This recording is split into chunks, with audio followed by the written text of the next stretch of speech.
Nous allons parler du plan détaillé de Donald Trump pour Gaza. Vous vous souvenez forcément de cette intervention du président américain il y a quelques semaines, quelques mois, lorsqu'il disait « Nous allons transformer Gaza en Riviera ». Il veut faire la Côte d'Azur à la place de la bande de Gaza. Et à l'époque, on ne savait pas comment prendre cette déclaration. Est-ce qu'il exagérait comme ça peut lui arriver? Est-ce qu'il essayait de provoquer? Non, Donald Trump ne blague jamais. Le Washington Post révèle un document de 38 pages, très précis. Regardez ce que prévoit le président américain pour Gaza. Déplacement, dit-il, volontaire de 2 millions d'habitants. Donc ça veut dire vider la bande de Gaza de ses habitants. Je croyais que c'était volontaire.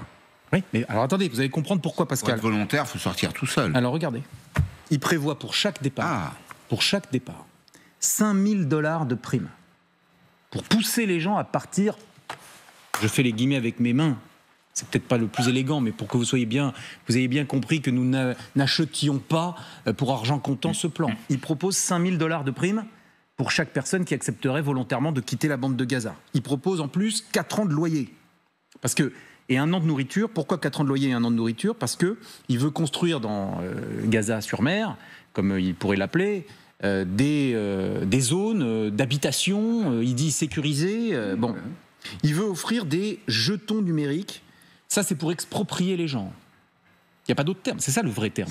C'est une expropriation collective que vous décrivez. Non, parce que tout le monde n'est pas propriétaire. Mais pour ceux qui sont propriétaires à Gaza, expropriation pure et simple.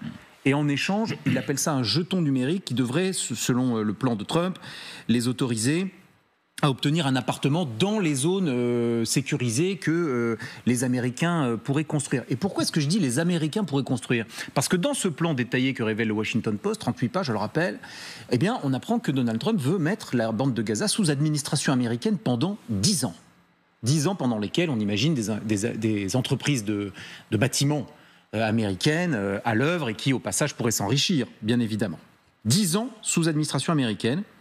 Et donc, dans la bande de Gaza, le projet prévoit la construction de 6 à 8, je cite, le plan, nouvelles villes intelligentes alimentées par l'IA. Je ne sais pas ce que ça veut dire, mais enfin, ça fait partie du grand plan de Donald Trump pour Gaza. Premier tour de table. Les uns les autres, quelles sont vos réactions? Allez, on commence avec vous, Pascal.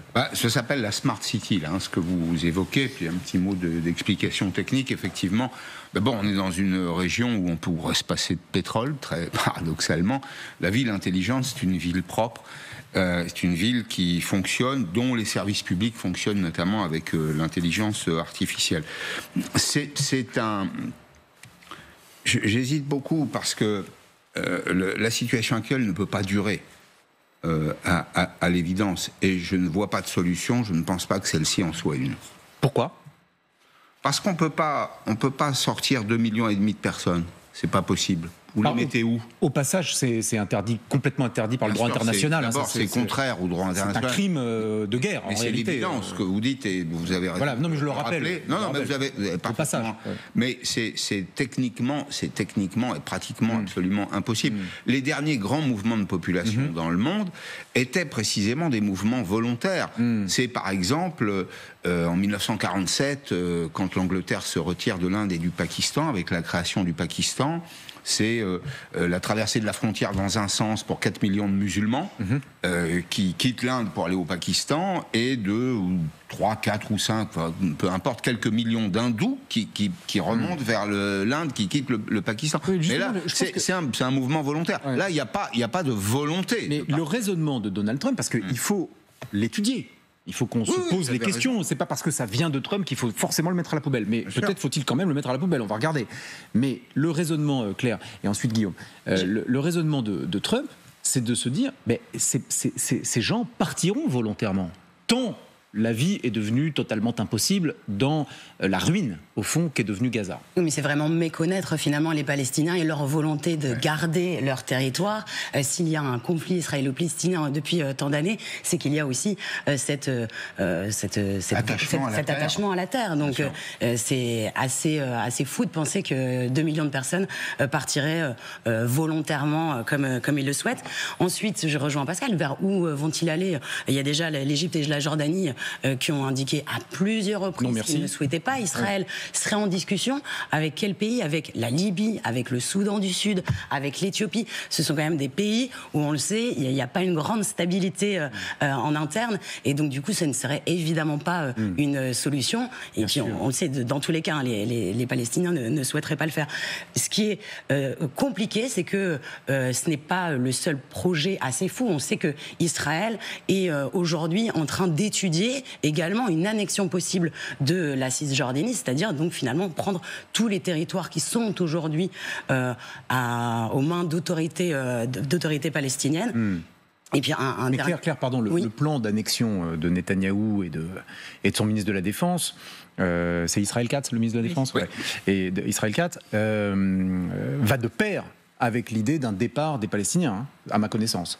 Oui, donc c'est le même projet, en quelque sorte, que ce soit un départ volontaire tel que Trump semble le dessiner, ou le plan d'annexion de Netanyahou et de l'extrême droite israélienne. Au fond, on sent bien que ce soit les Américains ou les Israéliens, là, aujourd'hui, l'idée, c'est les Palestiniens doivent partir. Alors, juste, Claire, je voudrais profiter de votre expertise un instant sur... ensuite, les uns et les autres, vous pourrez bien sûr nous donner vos sentiments. Je disais tout à l'heure, c'est un crime. Déplacer des populations contre leur gré, parce qu'au fond, on voit bien que l'aspect volontaire n'est que dans les mots. C'est un crime. Vous pouvez nous préciser le cadre juridique international ? Ça va à l'encontre du droit international. Le déplacement forcé de population est évidemment illégal, et ce n'est pas soutenu. C'est un plan en fait qui a été proposé dès le mois de février. Vous le rappeliez en introduction. À l'époque, vous vous souvenez de cette vidéo d'intelligence artificielle avec des billets qui pleuvaient sur la bande de Gaza et Donald Trump qui sirotait un petit cocktail. Ça avait fait scandale. Et finalement, on voit que 7 mois plus tard, il n'y a pas d'évolution. On en est toujours à proposer des plans assez ahurissants. Et puis, ce n'est même pas, en fait, ça ne serait même pas repris vraiment par le gouvernement américain, puisque derrière, ce serait un trust qui serait mis en place. C'est trust de la transformation, de l'accélération économique et de la reconstitution de Gaza. La difficulté, c'est que qui peut bloquer cette situation? On a vu encore, il y avait les ministres des Affaires étrangères de l'Union européenne qui sont réunis, c'était aux Pays-Bas, je crois, ce samedi. Kaja Kallas, elle souhaite en fait qu'il y ait une revue stratégique, revue entre l'Israël et l'Union européenne, mais les ministres, samedi dernier, n'ont toujours pas réussi à se mettre d'accord pour mettre en place des sanctions, pour mettre en place des pressions supplémentaires. Kaja Kallas, qui est la responsable de la diplomatie de l'Union européenne. Guillaume. Alors moi, sans vouloir casser l'ambiance, moi je suis moins critique que vous en fait sur ce plan.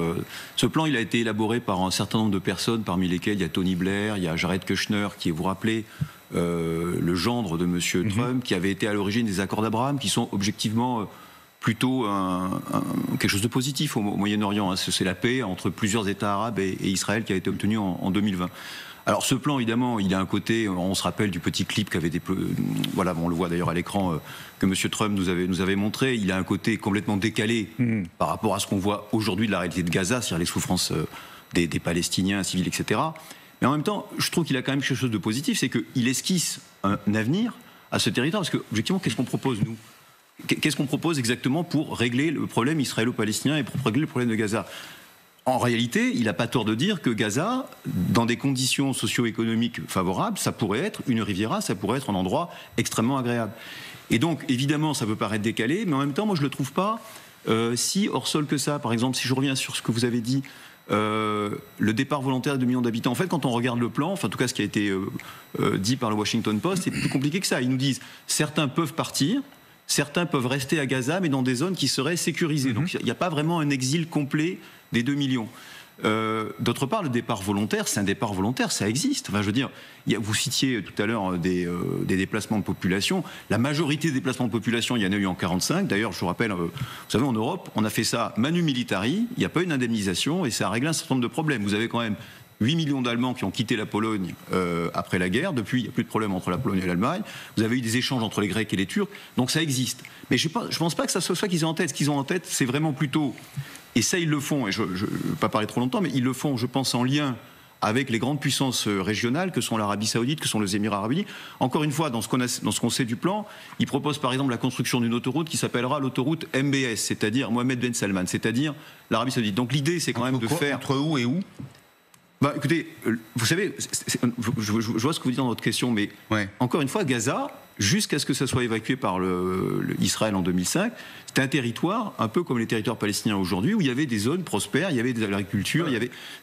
Gaza n'est pas condamné à être une prison à ciel ouvert, comme l'avait dit un ancien Premier ministre britannique. Bon, très intéressant. Donc, je pense que ce plan, s'il est soutenu par les États arabes, c'est-à-dire en particulier par les puissances du Golfe, il n'est pas complètement irréaliste. Bon, très intéressant, le point de vue un peu différent qui nous permet de réfléchir. David. Pas du tout d'accord. D'abord, sur le dernier point, parce que jamais, au grand jamais, les États arabes, à commencer par l'Arabie saoudite, ne soutiendront ce plan et la perspective d'un départ plus ou moins complet de tous les Palestiniens de Gaza. 3 remarques. La première, c'est votre intitulé.